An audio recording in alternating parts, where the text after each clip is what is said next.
Convido a todos a abrir a palavra de Deus na primeira carta de Paulo aos Tessalonicenses, capítulo 4.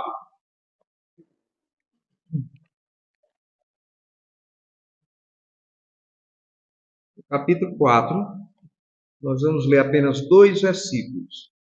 Em 1 aos Tessalonicenses, capítulo 4.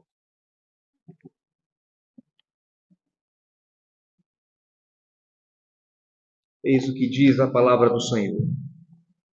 Finalmente, irmãos, nós vos rogamos e exortamos no Senhor Jesus, como de nós recebestes, quanto à maneira por que deis viver e agradar a Deus, e efetivamente estáis fazendo, continueis progredindo cada vez mais, porque estáis inteirados de quantas instruções os temos da parte do Senhor Jesus. Seca-se a erva e cai a sua flor. Mas a palavra do nosso Deus permanece.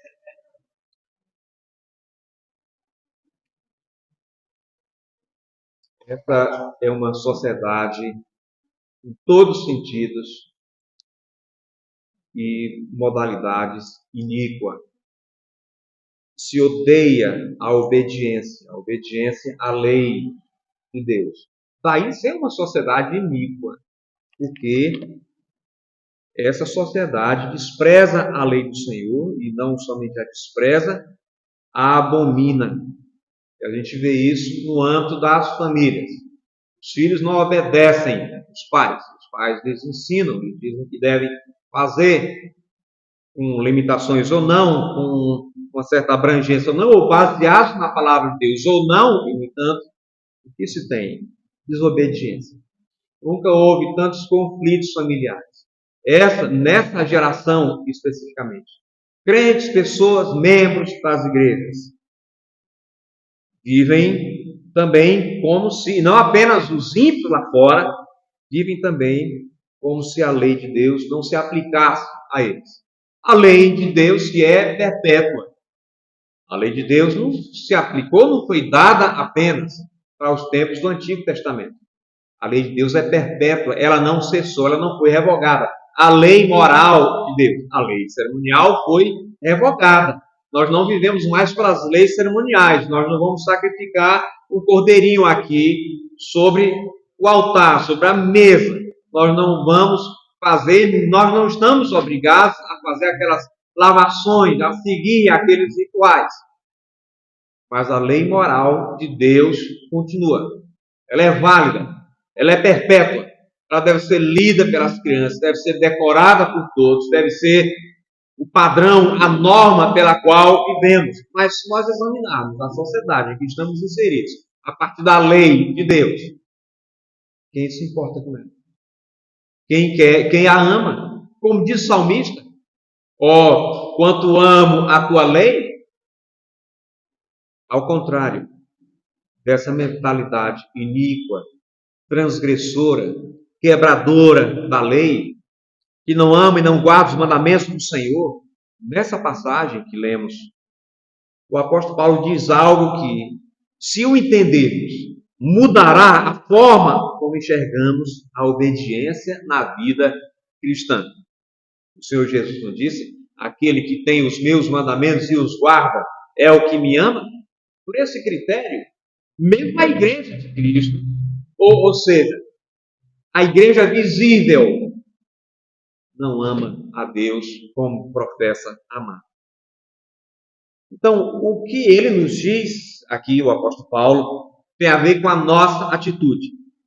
O que o apóstolo nos diz é um princípio, uma verdade crucial sobre como você e eu devemos viver a nossa vida cristã e sobre como devemos crescer na graça e no conhecimento de Cristo. Se você e eu entendemos isso, esta verdade terá um efeito dramático em nossa experiência cristã, quanto à forma como veremos os mandamentos de Deus e a nossa obediência. Isso resultará em quê? Isso resultará em alegria. Isso resultará em deleite no serviço cristão. Se nos faltam essa alegria, se nos faltam deleitarmos-nos no serviço cristão, é porque nos falta obediência. Nós vamos então examinar esses dois versículos do capítulo 4 dessa primeira carta de Paulo aos Tessalonicenses. Nós vamos ver, a partir desses versículos, 3 pontos, 3 verdades, 3 realidades para as quais o apóstolo chama a nossa atenção. A primeira delas é uma exortação, a segunda é um encorajamento e a terceira, um lembrete. Em primeiro lugar, então, uma exortação. Observe a primeira parte do versículo 1, que diz o apóstolo: finalmente, irmãos, vos rogamos e exortamos no Senhor Jesus. O apóstolo ensinou aos Tessalonicenses uma robusta teologia da graça, dando conta que eles não haviam sido salvos pelas obras, mas pelo que Jesus havia feito por eles. O que não lhes eximia, por outro lado, de que fizessem boas obras. O apóstolo Paulo imprimiu essa verdade nas mentes dos Tessalonicenses. Vocês foram salvos pela graça de Deus. O apóstolo Paulo cria numa forte, robusta teologia da graça. E nós precisamos dessa mensagem do apóstolo, do que ele ensinou em todas as suas cartas, porque essa verdade perpassa todas elas. Porque essa é a época da graça barata. Com as nossas iniquidades, com a desobediência, com o desprezo pela lei de Deus, o que aparece, o que surge no lugar da graça preciosa, a graça barata. O que é a graça barata? A graça barata é a graça que justifica o pecado, não o pecador. É a graça pela qual, ou tendo uma compreensão errada da graça de Deus, barateando a obra de Jesus, o seu sacrifício na cruz, as pessoas racionalizam e se sentem desculpados para viver no pecado e na desobediência. Então veja que o apóstolo Paulo diz: vocês foram salvos pela graça, mas vocês têm de se engajar em boas obras. Vocês foram criados para as boas obras. Alguém poderia alegar que isso é contraditório, mas não é. Os Tessalonicenses sabiam que haviam sido salvos pela graça, pelo que Jesus fez por eles, mas eles também sabiam que uma das razões por que eles foram salvos era para que fossem conformados à imagem do Filho de Deus. Os Tessalonicenses queriam ser como o Salvador deles, assim como eles queriam crescer na graça. Ao observar a sua própria vida, você está crescendo em graça? Você tem se tornado gracioso para com os outros? Você se importa com aqueles que estão em trevas ainda? Você crê nas promessas de Deus de tal maneira e a tal ponto que o seu coração está aquecido pela glória do Senhor. Você, tendo a oportunidade de pecar, diz como José do Egito, tão jovem que era, 17, 18 anos talvez, o que eu cometeria tão grande mal contra Deus. Não se surpreenda ao ler as cartas de Paulo, se perceber que ele está instando com a sua audiência, implorando, ordenando e direcionando-a. Você deve estar certo de que o apóstolo não mudou de ideia quanto à graça de Deus. O fato de dar comandos, imperativos, de dar ordens, de dizer o que eles deveriam fazer, isso não exclui a graça de Deus. Você se lembra do que diz Tiago em sua carta. Se você diz que tem fé, cadê as suas obras? Quando Paulo faz isso, ou seja, quando ele insta com os Tessalonicenses, assim como ele fez com os Efésios ou com os Romanos, ele estava simplesmente ensinando um princípio que ele sintetiza na frase: graça, para que a graça reinasse pela justiça. A justiça tem a ver com o que Deus requer de você, com o que Deus lhe ordena fazer, com a lei de Deus.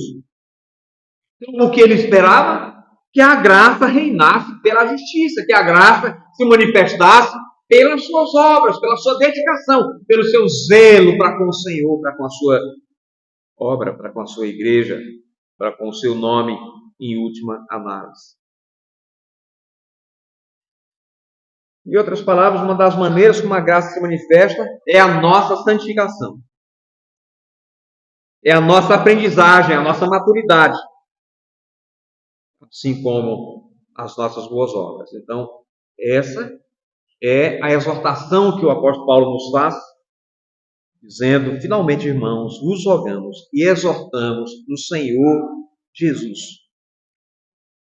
Uma exortação é um encorajamento. Paulo estava encorajando os Tessalonicenses a que vivessem dessa forma. Que fossem pessoas que viviam pela graça de Deus, mas que não desperdiçavam as oportunidades de servi-lo, de praticar boas obras. Até porque as boas obras são necessárias para a salvação. Como? Que heresia é essa? Sim, as boas obras são necessárias para a salvação. Não como causa, mas como consequência. O Senhor Jesus não nos diz que nós somos salvos para as boas obras? Quais são as tuas? Quais seriam as minhas? Em segundo lugar, nós temos aqui, na segunda parte do versículo 1, um encorajamento. Diz o apóstolo, que assim como recebeste de nós, de que maneira convém andar e agradar a Deus, assim andai. Durante o curto período que Paulo passou com os Tessalonicenses, ele lhes ensinou o que pôde sobre como eles deveriam viver a vida cristã. O apóstolo Paulo ministrou para eles um curso intensivo de cerca de 2 semanas. Foi o período que o apóstolo Paulo passou com aqueles crentes, com aqueles homens e mulheres. Paulo pregou para eles, os evangelizou, eles se converteram, eles disseram crer em Jesus, e nesse curto período de 2 semanas, o apóstolo Paulo tentou instruí-los sobre todas as coisas que ele podia a respeito de como deveriam viver a vida cristã. Então, aqui o apóstolo Paulo usa o verbo andar. De que maneira convém andar? Andar no Novo Testamento é uma metáfora que se refere à vida cristã. Esta não é a única metáfora que o apóstolo Paulo usa. Há outras, como, por exemplo, correr, a corrida da fé. Uma terceira metáfora, a batalha da fé. A vida cristã é uma batalha. Alguns, mas eu estou passando por tantas lutas, por tantas dificuldades, e você queria viver a vida cristã sem batalhas, sem dificuldades? Não se engane. Você tem de estar atento, vigilante, com a espada empunhada. Porque aqui nós passamos por lutas. O Senhor Jesus diz, no mundo tereis aflições, mas tem de bom ânimo, eu venci o mundo. Muitas lutas. O apóstolo Paulo ainda, na carta aos Efésios, a nossa luta não é contra a carne, contra o sangue, no capítulo 6. Você deve ter lido a oração dele, para que o Senhor os livrasse dos dardos inflamados do maligno. Nós não lutamos apenas contra a carne e o sangue, nós lutamos sobretudo contra os principados e potestades do ar. Há uma luta, uma batalha espiritual renhida. Quer você esteja ciente disso ou não, você acha que não há potestades? Você acha que Feira Nova não está infestada de demônios? Mentindo para as pessoas, levando-a aos vícios, às drogas, à prostituição, à mentira, à rebelião contra Deus, ao suicídio, ao desespero? Você acha que não há anjos caídos sussurrando aos seus ouvidos, querendo que você seja um crente relapso, querendo que você naufrague na fé, fazendo de tudo para que você desanime, para que você caia em depressão, para que você deixe de ler a sua palavra. Daí o apóstolo Paulo encorajar os tessalonicenses, porque as lutas que eles enfrentavam, nós as enfrentamos em maior ou menor grau. Algumas pequenas diferenças, por causa da cultura e por causa da época. Mas a natureza humana deles, o pecado, a natureza do pecado, da rebelião contra Deus, não mudou. Então, Paulo ensinou aos tessalonicenses sobre como viver a vida cristã, ou seja, como andar. Agora, nessa segunda parte do versículo 1, o apóstolo Paulo usa ainda a expressão e agradar a Deus. Andar e agradar a Deus. Você e eu devemos agradar a Deus. Por quê? Porque você está com medo de ir para o inferno? Essa é a razão principal? Você deve ter medo sim de ir para o inferno. Mas você deve agradar a Deus, principalmente porque Deus lhe ama. E porque é isso que, se nós somos convertidos, devemos fazer. Ou seja, se dizemos que amamos a Deus, por que nós não quereríamos agradá-lo? Se você diz que o Espírito Santo habita o seu coração, por que você viveria na prática do pecado? No filme Carruagens de Fogo, há uma cena ficcional, diga-se de passagem, que ilustra bem isso. Na cena, a irmã de Eric Liddell foi um corredor, era membro da Igreja da Escócia, um presbiteriano, portanto, um homem muito veloz, que ao encerrar a sua carreira como lutador, como corredor, como atleta, dedicou as décadas seguintes da sua vida à obra missionária na China. A irmã de Eric Liddell se opõe a que ele corra nas Olimpíadas, no dia do Senhor. E não é que ele quisesse correr, ele era contra também, tanto é que ele deixou de ganhar uma medalha no dia do Senhor, porque ele não quis participar de uma competição, a qual ele seria o vencedor. Então ele replica dizendo, Deus me fez rápido e quando eu corro, eu sinto que Deus se agrada. O que Eric Liddell disse foi que ele corria a fim de glorificar a Deus. Porque ele amava a experiência de fazer aquilo por meio do que Deus queria. Por meio do que Deus queria ser glorificado. Deus queria ser glorificado pela vida dele, pela velocidade dele, pelo dom que Deus lhe havia dado. Ele disse, bom, eu quero agradar a Deus pelo que Deus me deu. Deus quer que você o agrade. Se Deus lhe salvou a alma, não foi para que você viva como você quer viver, como você deseja viver. Deus quer que você o agrade. Deus quer que as crianças o agradem. Deus quer que homens e mulheres o agradem. E todos aqueles que foram salvos pelo lavar regenerador do Espírito Santo o agradem. Você o tem agradado? Se alguém lhe perguntasse, como você tem agradado a Deus? Como você tem sido um discípulo de Jesus? Como você tem se desincumbido daquela que é a tarefa, que é o fim principal pelo qual você vive, que é glorificar a Deus? O que você tem feito? Quem quer que ele veja, que ele assista, que conviva com você, diria que você está agradando a Deus? Você agrada a Deus no seu trabalho? Você, como esposa, agrada a Deus nas suas tarefas do dia a dia? Nessa vocação tão elevada de criar os seus filhos no temor e na admoestação do Senhor? Você, homem, marido, se agrada a Deus? Liderando a sua família? Sendo um exemplo de humildade? De consagração a Deus? De firmeza? De gentileza? De devoção ao Senhor? Você se lembra do batismo de Jesus? Ocasião em que se ouviu uma voz do céu que dizia: Este é o meu filho amado, em quem me comprazo? Deus dizia isso de você? Essa é a minha filha amada, em quem me comprazo. Este é o meu filho amado, em quem me deleito.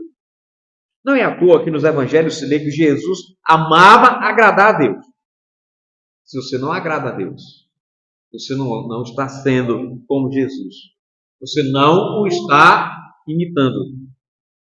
E era isso que Paulo esperava dos Tessalonicenses, ou seja, que eles estivessem consumidos pelo desejo de agradar a Deus. Vocês, crianças, vocês têm agradado a Deus?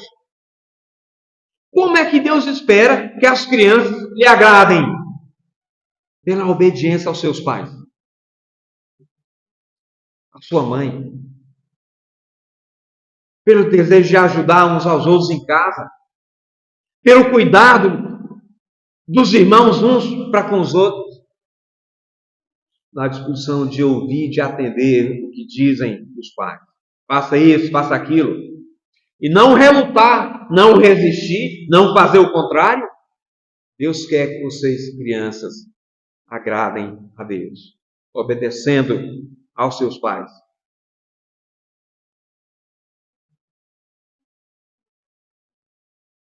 Alguns entram em relacionamentos nos quais não importa o que venham a fazer, jamais vão conseguir agradar. Mas a sua satisfação deve ser agradar a Deus. Agrada-te do Senhor e Ele satisfará os desejos do teu coração. Agrada-te do Senhor. Ou seja, se você quiser agradar a Deus, Deus vai abençoá-lo tanto, com o coração quebrantado, com a humildade de ouvir a sua voz, com a obediência, com estabilidade, com graça na sua vida. Por outro lado, há aqueles que parecem depender da aprovação dos outros. E não deve ser assim. Posto que, em última análise, é a aprovação de Deus que você deve querer, mais do que tudo. Paulo aqui, então, quer reorientar a você e a mim sobre como vivemos. Ele quer que você viva em função da glória de Deus. O que quer que ele impeça de fazer isso, que esteja atravancando a sua vida, quaisquer pecados de estimação, pecados intocáveis, você esteja abrigando em seu coração, lhe afasta desse alvo, desse objetivo. Então, antes de entrar em nosso terceiro ponto, lembre-se de que o apóstolo Paulo nos exorta, em primeiro lugar, depois ele nos encoraja, e, em terceiro e último lugar, no versículo 2, ele nos lembra de algo. E ele nos dá um lembrete. Ouça o que ele diz. Porque vós bem sabeis que mandamentos vos temos dado pelo Senhor Jesus. Observe que Paulo, no versículo 1, diz: vos e exortamos no Senhor Jesus. Isso tudo está no versículo 1. No versículo 2 ele diz que lhes havia dado mandamentos pelo Senhor Jesus. Em outras palavras, o que está dizendo Paulo aqui? O apóstolo está dizendo que a exortação aos Tessalonicenses era uma exortação a todos os discípulos de Jesus. E que ele estava dizendo o que Jesus mesmo havia dito. E o que Jesus diz no final do Sermão da Montanha. Você se lembra do que diz a parte final do capítulo 7 do Evangelho de Mateus? Jesus conta a história de um homem que construiu uma casa sobre a rocha e sobre outro homem que construiu a sua casa sobre a areia. Dois homens, um construiu a casa sobre a rocha, o outro homem construiu a casa sobre a areia. O que significa, respectivamente, o que pratica, o que ouve e o que ouve e não pratica. Ou seja, Jesus não quer pessoas que apenas ouçam o que ele diz, mas que ouçam e praticam. Tiago reforça essa ideia dizendo: aquele que sabe o bem que deve fazer e não o faz, isso está pecando. O Senhor Jesus, ainda em Mateus 28, 19 e 20, diz: ide e ensinai a todas as nações, batizando-as em nome do Pai, do Filho e do Espírito Santo, ensinando-as a guardar todas as coisas que eu vos tenho mandado. E eis que estou convosco todos os dias, até a consumação dos séculos. Amém. Na segunda parte do versículo 2, o apóstolo diz: porque vós bem sabeis que mandamentos os temos dado. Observe o versículo 1 novamente, que diz o apóstolo: assim como recebeste de nós, de que maneira convém andar. Em outras palavras, Paulo está dizendo: vocês se lembrem, nós lhe ensinamos sobre como devem viver. Esse é o lembrete. Paulo ensinou aos Tessalonicenses como deveriam viver. Sabe uma das áreas em que a igreja visível e a igreja como homem a vê fracassa terrivelmente na área da ética, na observância dos mandamentos de Deus? Aqui mesmo, no versículo 3, que examinaremos mais à frente, o apóstolo diz: esta é a vontade de Deus, a vossa santificação, e vos abstenhais da prostituição. Bom, eu não sei qual é a vontade de Deus para a minha vida. Qual é a vontade de Deus para a sua vida? A vossa santificação. Então, observe que o Senhor está dizendo aqui, está lembrando os Tessalonicenses, está lembrando a mim e a você nessa manhã como devemos andar. Por que esse lembrete é importante? Já disse, nós estamos numa crise ética. Os crentes são usados como desculpas, são usados pelos outros como desculpas para não servir a Deus. Bom, não vou para a igreja porque aquele é assim, porque aquele outro é desse jeito. Não deveria ser o contrário? As pessoas não deveriam olhar para as nossas vidas e serem despertados a querer crer em Cristo também, a colocar a sua fé nele? Eu não devo viver dessa maneira? Como viviam os crentes da igreja primitiva? O que diz Lucas sobre eles? Eles caíam na graça do povo. Mas qual é a imagem que se tem dos crentes numa sociedade como essa? Já ouvi pessoas dizerem: eu que não quero fazer negócio com crente. Faço com qualquer um. Com crente não, porque é enrolão, é enganador. Não, aquele não é crente, mas por quê? Estava olhando para alguém que passou na rua. Bom, mas não diz que é crente porque trata os filhos assim, ou a esposa, dessa forma. Bom, mas para ser crente daquele jeito, eu prefiro continuar nos meus pecados. Irmãos e irmãs, vocês já entenderam que nós precisamos de um retorno à palavra de Deus, um retorno à obediência, um retorno a que a vida cristã, como a vivemos, seja bíblica, seja genuína, sincera. Daí o apóstolo Paulo lembrar os Tessalonicenses: assim como recebeste de nós, de que maneira convém andar. Por que isso é importante? Esse lembrete. Porque, primeiro, todo ensino cristão tem a ver com a nossa vida. Todas as doutrinas cristãs são importantes para as nossas vidas. E a verdade é prática.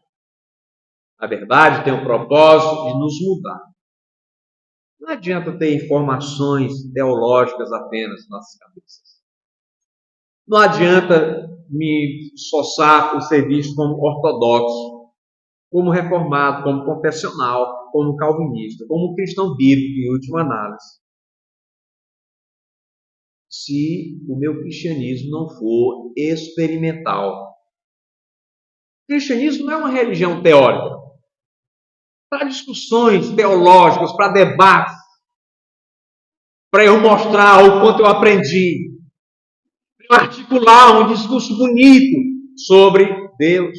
Não, o cristianismo é para eu viver, é para eu experimentar. Segunda razão, porque esse lembrete é importante. Às vezes, se nós não estivermos vivendo como devemos, é porque não entendemos adequadamente a verdade que foi ensinada na palavra de Deus. E assim, você e eu devemos nos esforçar para apreendê-la. Um dos slogans da vida cristã é que nós não aprendemos a verdade até que ela seja aplicada às nossas vidas. O apóstolo Paulo aqui, então, exorta, ele encoraja e ele relembra aos Tessalonicenses, a fim de que eles reorientem as vidas deles e assumam a atitude de querer agradar a Deus. Que não há nada nesse mundo que se compare à satisfação de agradar ao Senhor, Criador, Todo-Poderoso, Soberano. A palavra de Deus que foi dada aos Tessalonicenses é para mim e para você nessa manhã. Maridos, vocês querem agradar as suas esposas? Filhos, vocês querem agradar os seus pais?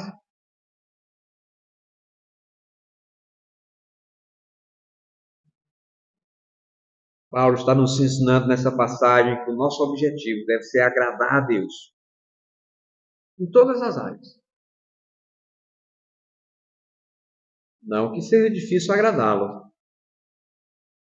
ou porque queremos que Ele nos ame, mas exatamente porque Ele nos ama.